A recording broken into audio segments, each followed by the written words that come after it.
The Bully Resistance Show is brought to you by Nathan Alfred Insurance, an independent insurance agency located in Vienna, West Virginia. They specialize in auto, home, life, and business insurance. And what makes this agency unique is your ability to shop the market.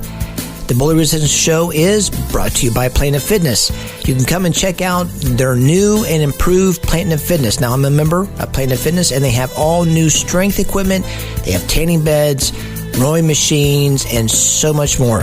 Starting at just $10 a month, you can join Planet Fitness, home of the judgment-free zone, where members experience a hassle-free, non-intimidating environment. So please, see club or visit planetfitness.com for more information. Now, you can help support the Bully Resistance Show with David Wells as low as $1 per month. You can go to www.patreon.com/Bully Resistance Show. That's www.p as in Paul, A-T as in Tom, R-E-O-N as in Nancy.com/Bully Resistance Show. So for more information, go to www.davebond.org. That's www.davebond.org.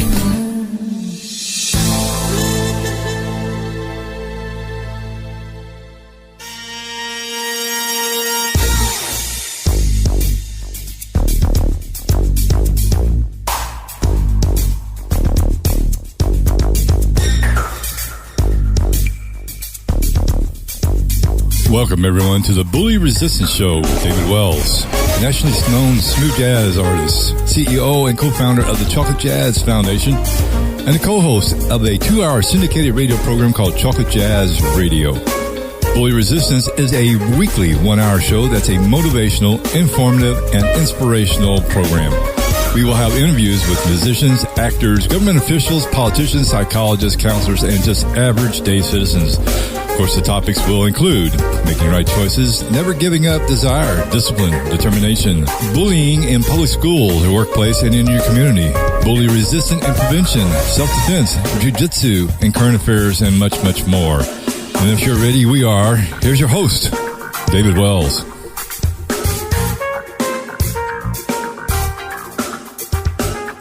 I want to thank everyone for tuning in to another episode of the Bully Resistance Show with David Wells. My name is David, and today we have a special guest from Dallas, Texas.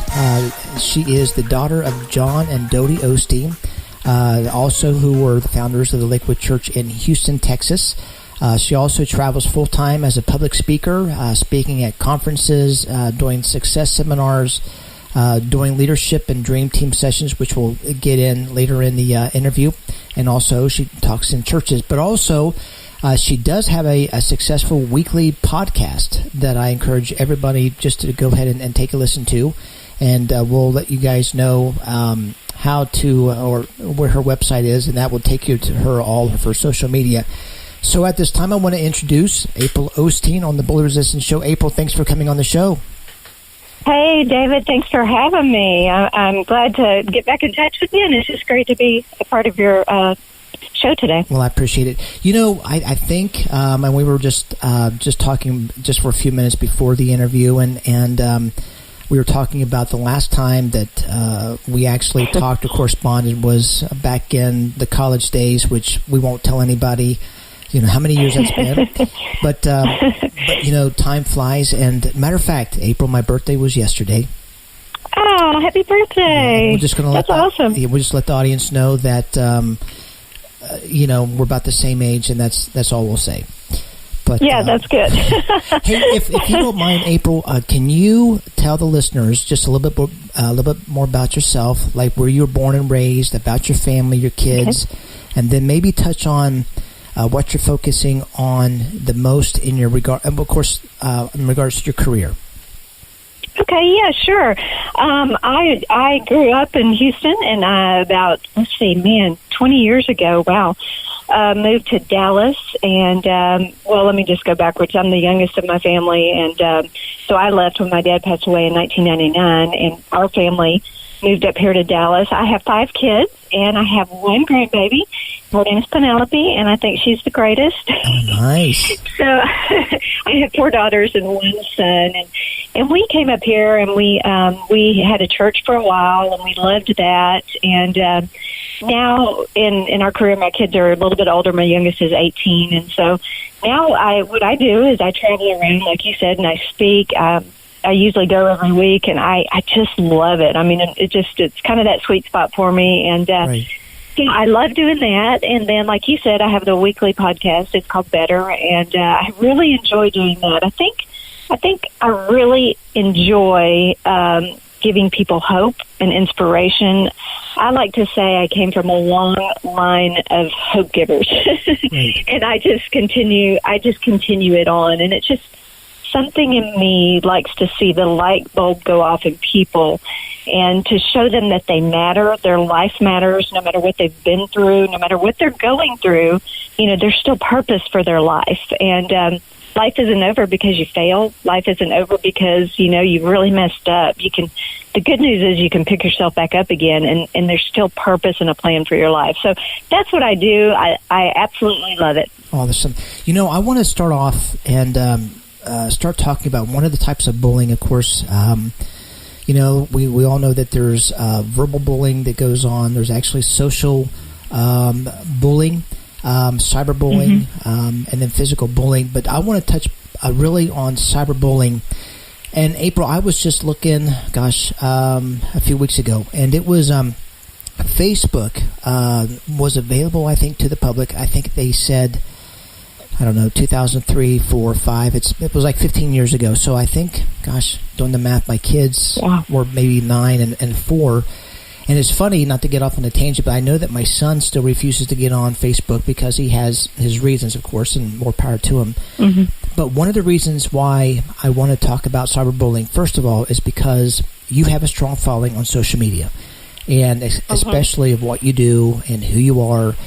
I mean, social media, I guess, is a way to keep people informed, especially in what we do.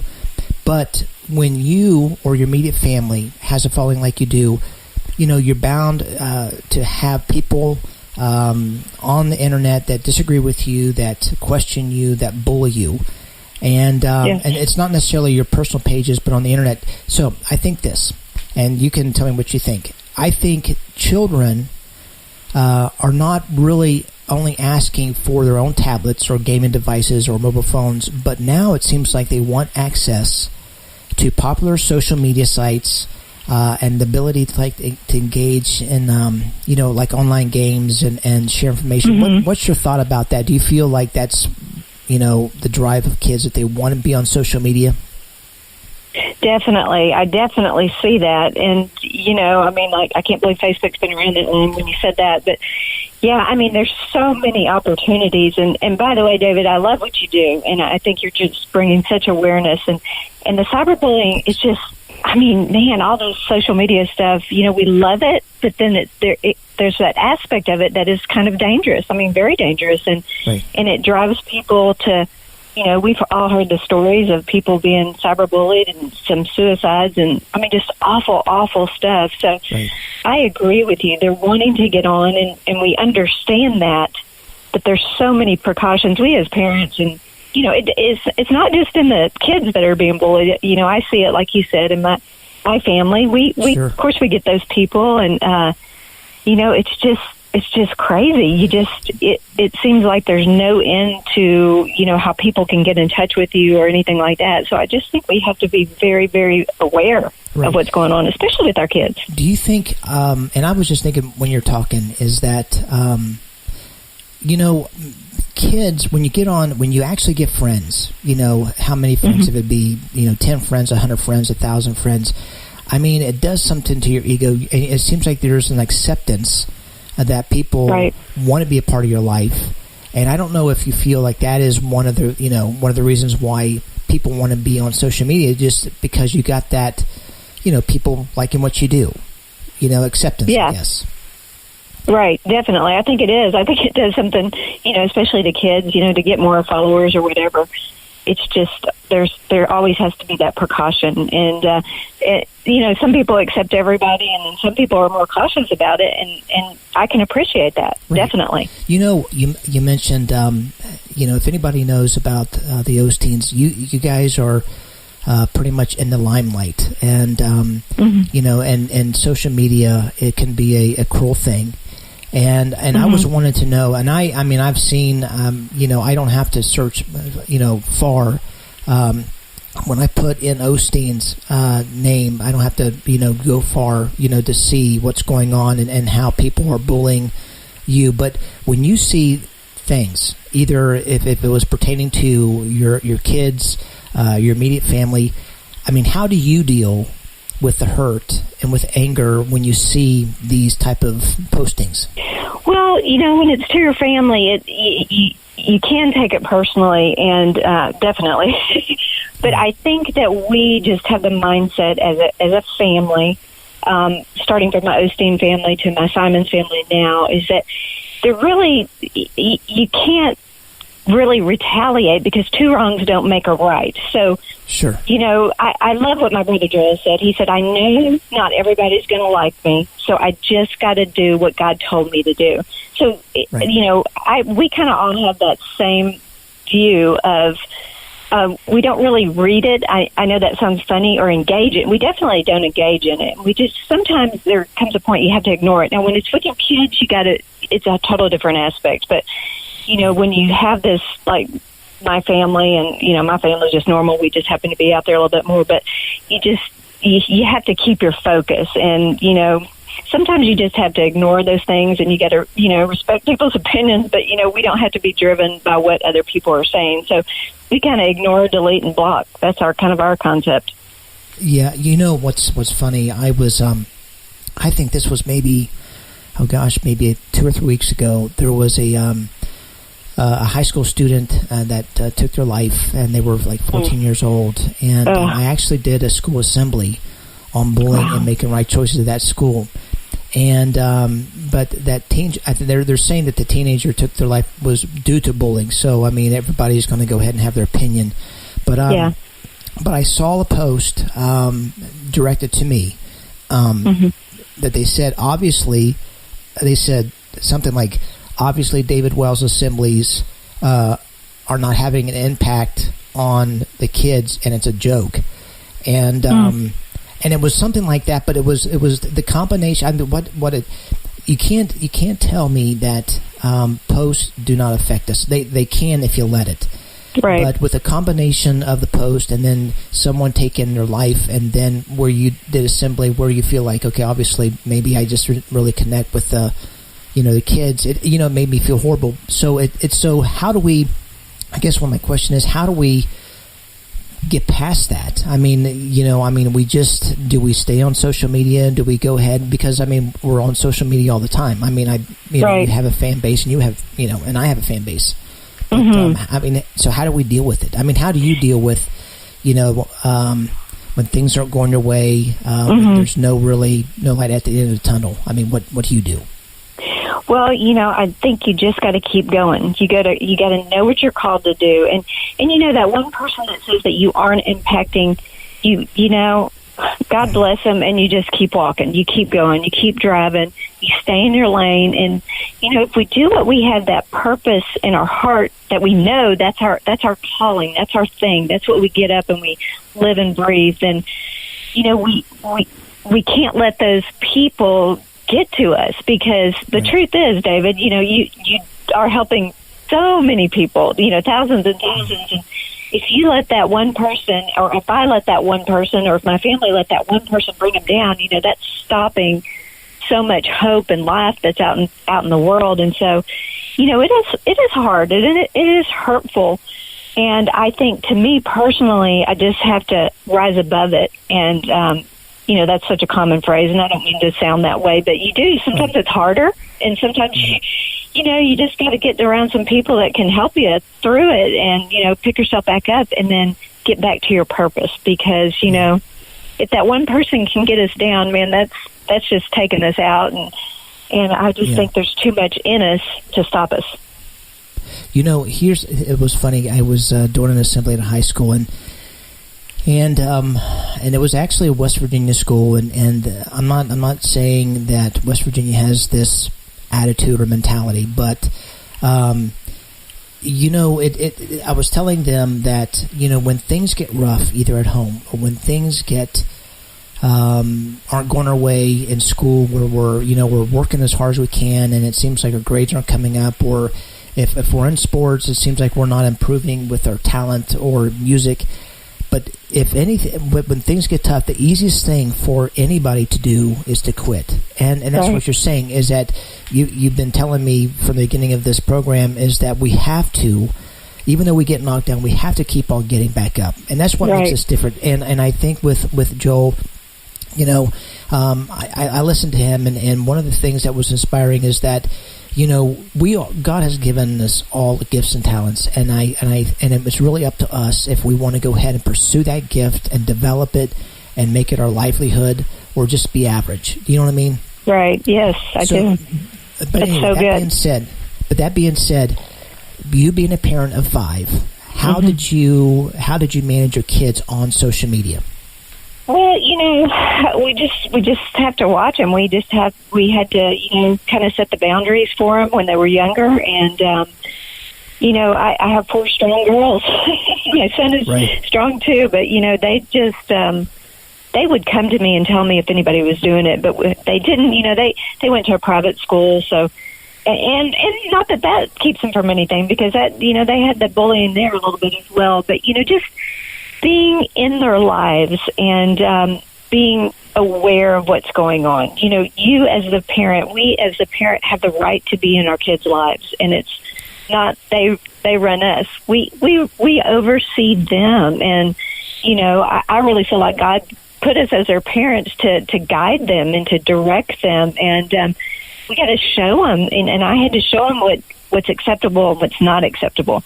And I just feel like in training, then when they know that, then they'll come to you and tell you if anything's going on. Now, that's not always the case, but, I think we as parents need to be in their lives and set their boundaries on social media and just, be the parent. So with you, there was like a trust thing between you and your kids then? Yes. Okay. But, David, as well as I, they don't always say things to you just because you have that trust factor. So you just got to be really aware and really alert. And we as parents, I've messed up so many times, but, you just got to keep trying and just work to raising them in the right way, I will say this. Facebook in general are helping parents to deal with the cyberbullying, because they just say that cyberbullying affects kids more so. Yeah. And I heard an illustration, and it's just like, if you take, for instance, you write something, you tear something out of somebody's,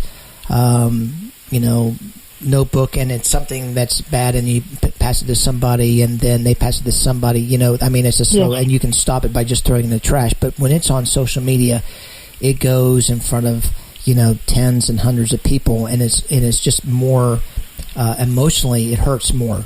And but they're saying that actually Facebook is coming out with some technology that can help reduce the cyberbullying, which I think it's still in the early stages, so which is a good thing, and it's just with all the suicides. But anyway, if you don't mind, I want to go ahead and just take a few minutes and recognize the sponsors, and also let the listeners know actually how they can help support the Bully Resistance Show. And then when we come back, I want to go ahead and talk about how you face disappointing moments in your life and how you persevere. That's next. The Bully Resistance Show is brought to you by Nathan Alfred Insurance, an independent insurance agency located in Vienna, West Virginia. They specialize in auto, home, life, and business insurance. And what makes this agency unique is your ability to shop the market. The Bully Resistance Show is brought to you by Planet Fitness. You can come and check out their new and improved Planet Fitness. Now, I'm a member of Planet Fitness, and they have all new strength equipment. They have tanning beds, rowing machines, and so much more.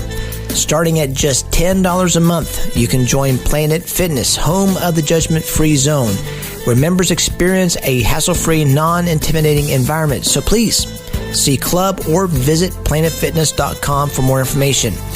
Now, you can help support the Bully Resistance Show with David Wells as low as $1 per month. You can go to www.patreon.com/Bully Resistance Show. That's www.p as in Paul, A, T as in Tom, REON as in Nancy.com/Bully Resistance Show. So for more information, go to www.davebond.org. That's www.davebond.org. So April, everyone goes through struggles in life. And, they go through a lot of ups and downs. They deal with rejection. Matter of fact, as a musician, I saw, this was maybe like a year ago, that musicians like myself, we get more rejection in a year than someone does in a lifetime. Wow. But I think that one of the hardest things for anyone to go through personally is losing a loved one. Right. And there's parents that have corresponded with me that have lost their child either through drug overdose, suicides, anything. But I want to get back to the time your dad was. I met him one time, and he had a huge impact on my life. But he had an impact across the country with his ministry. But also, he was an awesome parent. I'm sure a husband, a pastor, leader. But can you tell me your story leading up to your dad's passing, and then when he passed, how you dealt with the loss?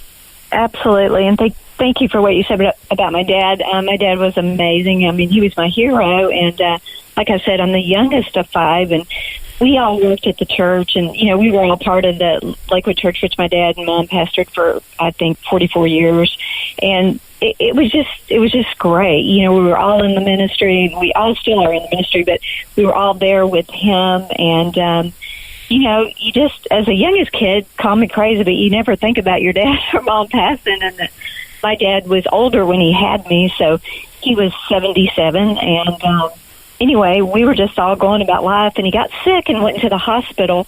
And, we didn't think, David, honestly, I didn't even think, I thought he was sick, but I knew he was sick. I didn't know he was going to die. And it came the day that he passed away, and we were all in that hospital room, and it's just, I was 9 months pregnant with my 4th child, and it just shocked us all, because my dad built that church, and he had preached all those services and for so many years, and I remember he died at 4:54, and at 5 o'clock on the news, 6 minutes later, they posted my dad's death, and I don't even know how they knew that fast. And then I'll never forget, David, they said, statistically, if a son or daughter takes over the church, it will more than likely fail. So the odds were not for us. Right. And I just remember, of course, Dodie was my hero, and it was sad. It was a sad time, and it was sad he wasn't going to see my 4th child, but I remember carrying the weight of the church. I don't know why I did, and I know my brothers and sisters did as well, but I remember thinking, how in the world are we going to carry on this church? And the very next day after Daddy's passing, we all went to church, of course, and the congregation, there was just so many people there, and I'll never forget, we walked in, the family, and it was just silent. Thousands of people there, and it was silent, and they had such respect and just good things about my dad. And, we stood together as a family, but it was hard. Truthfully, it was hard. And we didn't really know how we were going to do it. How could we fill my dad's shoes? How are we going to preach and do all this? So we preached, but, it's not the same. We were younger. And anyway, long story short, it just happened. It just, we realized, all of us, we didn't have to fill his shoes.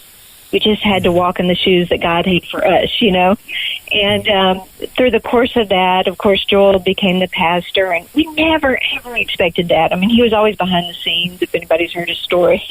I remember his first message. I was sitting on the front row sweating for him, wanting him to do good, and he did do well. But the truth is, it was hard, and it might have looked like it wasn't hard to people, but behind the scenes, it was very hard. I struggled, and I missed my dad, but this one thing I know, David, that we had to keep going. We had to pick ourselves up even when we were so discouraged and when I was so heartbroken, and just taking one step every day, getting up, getting out of bed, opening up the curtains. Sometimes it's as simple as that. And walking, getting dressed, and going about life, because you know what? Life has to go on. And I had 4 kids that I had to keep going for them. So the best way I can say to get out of that is just to take one step at a time, and just to remember your purpose. And it doesn't mean that times aren't going to still be tough, but you just got to keep going. Just got to keep driving is what I like to say.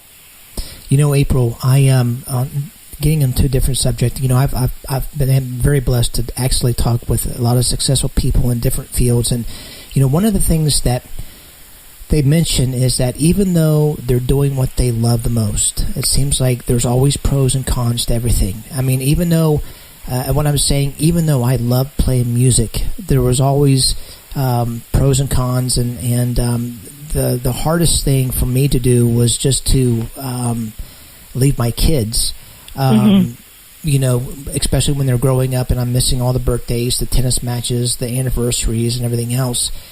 You are doing the same thing, and I don't know how you managed that, if you decided to go ahead and raise your kids first and then focus on your career.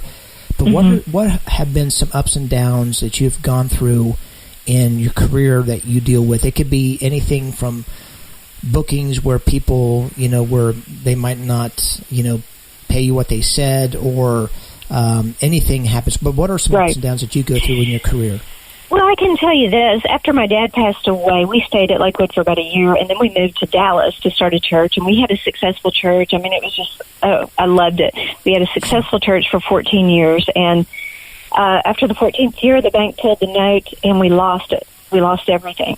We lost what we went to build, and it was very sad. It was heartbreaking, and it wasn't in my plan for our life for that to happen. But life happens, and man, I loved that church. I loved those people, and that was so hard for me. But you know what? We kept going, and so anyway. So in regard to your question, my kids were a little bit older. My youngest was probably 11, 12, maybe 14 at the time, and that's when I started to travel more. And you just. When you think your world falls apart, if you open up your heart and keep going forward, God always has something for you, something else for you. And it was at that time I just said, God, I got to have something, something here. And so a success seminar kind of fell in my lap, and I traveled with them for 10 or 11 months, had the time of my life. We did 2 cities a week, and just it opened me up, David, to something I hadn't done before. These weren't churches; these were business people. And when the opportunity knocked to me, my mind said no, but my mouth said yes. And so I went and I just did it, and I found out there was something else out there. I absolutely loved it. And then that tour stopped, and so now I do these other things, but. I guess my point of all that is it's very disappointing at sometimes. Just like when we lost that church, I just thought, man, you feel like you're at rock bottom, and maybe we were. But if you open your eyes and see another day, there's opportunity in every single day. And I think it's just picking ourselves up out of the discouragement and realize that may have ended. An ending just simply means that something new is about to happen, and you got to be ready for it. You got to be open to it. So I think that's what I did, and what I continue to do. And not that there's not discouragement now, things that disappoint me now, but I just kind of keep those feet going forward. Right. One of the things, of course, as a public speaker, you specialize in different things, but one of the things that I saw is that you do what you call success seminars. And, and I'm assuming, you correct me if I'm wrong, I'm assuming that one of your goals is, to inspire and to motivate the audience and to better themselves and to be more productive. Yes. That being said, what is your, definition of being successful? being successful is doing what I know God has called me to do, and having the grace to manage my whole family situation, and just being happy, having that happiness. And to me, my family is my happy. And if I can go around and give hope and inspire and motivate, but come home to my family, David, that to me is success. And I love it. I love my greatest accomplishment are my kids. And, I really feel like when you're called to do something, that God gives you the grace to be able to manage it all. And sure, there's times when I'm everywhere and, I want to be back home, like you said. And, I think I realize that's just a moment in my life, and then I'll get back to normal. Not to get stressed over being here and there, but, eventually it's going to get back to normal. So that's what success is to me. So let's talk about success in regards to financially being stable and successfully financial success. And a lot of people have just an attitude that they just, it seems like they have dreams, they have these goals, everything else, but they just don't have the actual drive to go ahead and pursue what they want to do. And for whatever reason, in your take, why do you feel, I guess, people don't pursue their dreams? Now, like my dream was, before I went, when I, of course, graduated, when I was done with college, I was working with corporate America with these major accounts, everything else, and then I've been married for, gosh, would you believe, 28 years? Wow. Yeah, but it was at a time where my wife says, "Well, David, if you feel that you got a calling on your life and you want to go ahead and start traveling, let's just do it." Because I wasn't going to go ahead and put my wife in a situation where if we're not in agreement, I wasn't going to, I was going to go ahead and travel full time. I mean, when I travel or when I meet people, there have been extremely talented people, but it seems like their spouse gets a little antsy, and concerned, and they don't let them pursue their dream, and that's one thing. That's one thing that I admire about my mom. My dad was a full-time pastor for 50 years, and my mom did not rely on my dad to provide. And she provided on, God to provide, which reduced on so many arguments, Yes. And, but anyway, that being said, what is your formula of or what are some of the things that people need to do to become successful? It could be in their marriage, it could be in their job, it could be with their being a parent. What do you think? Right. Well, as far as, and shout out to you for 28 years of marriage, I think in marriage, just putting each other first and, just really treating each other as friends and looking out for the best interests. I think that's a successful marriage, and just cheering each other on. As far as kids, it's the same, cheering them on, directing them, guiding them.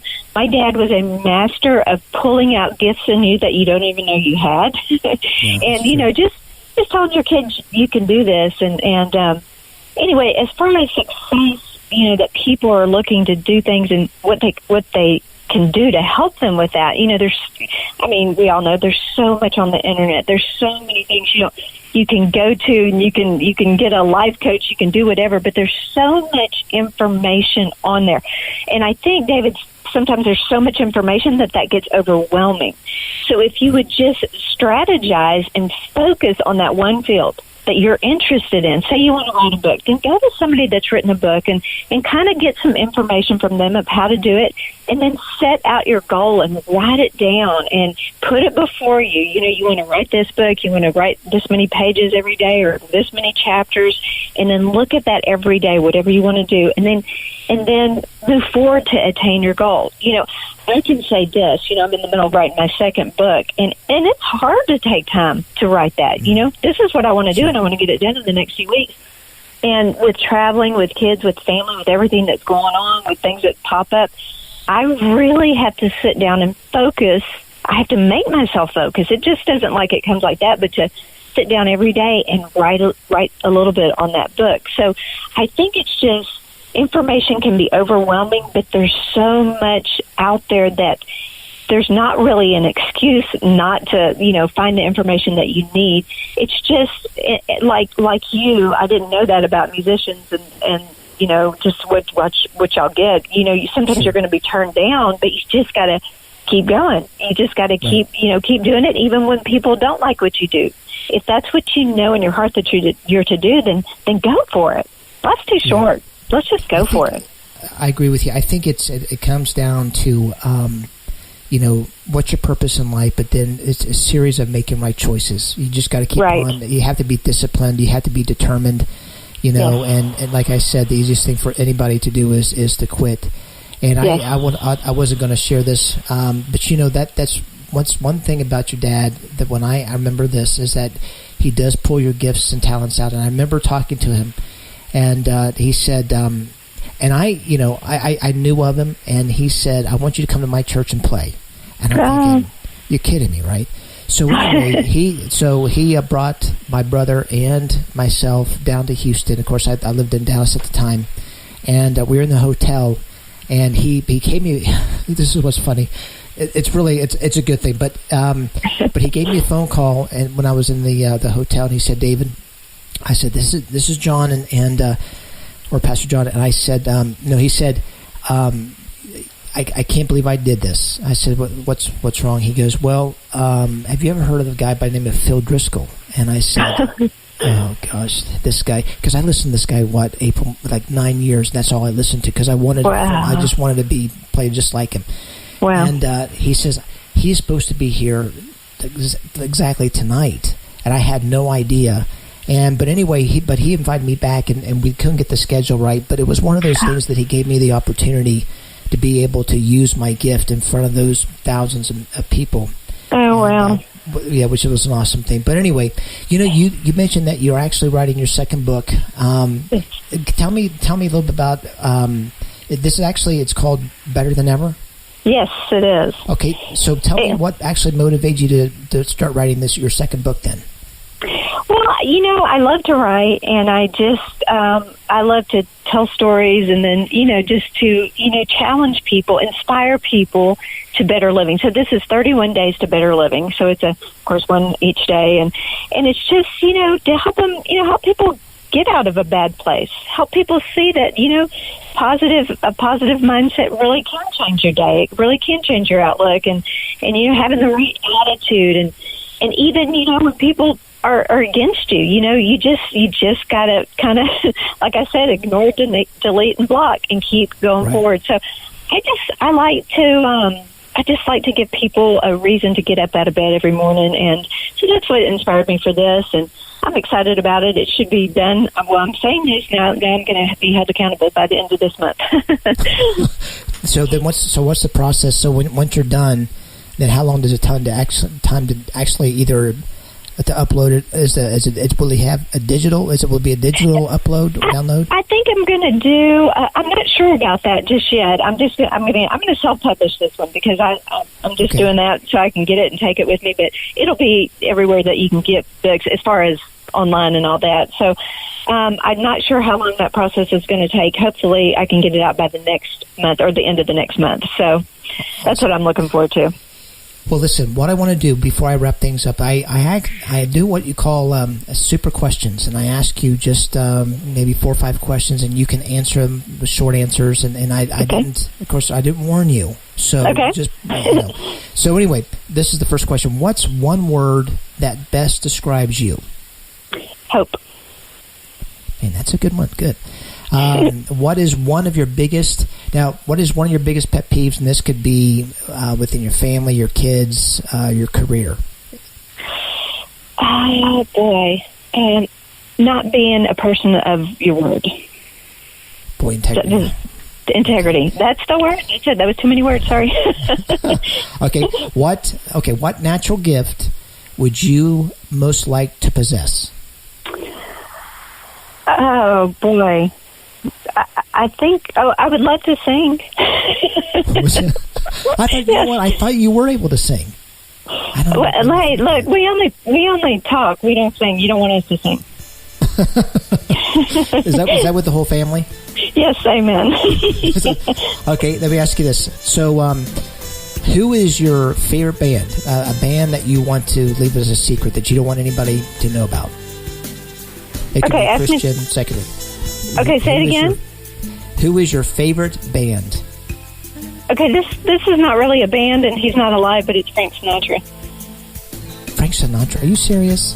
I'm so serious. Anything, that kind of music, I love. It's playing all the time here in my house. I like it. Okay, last question.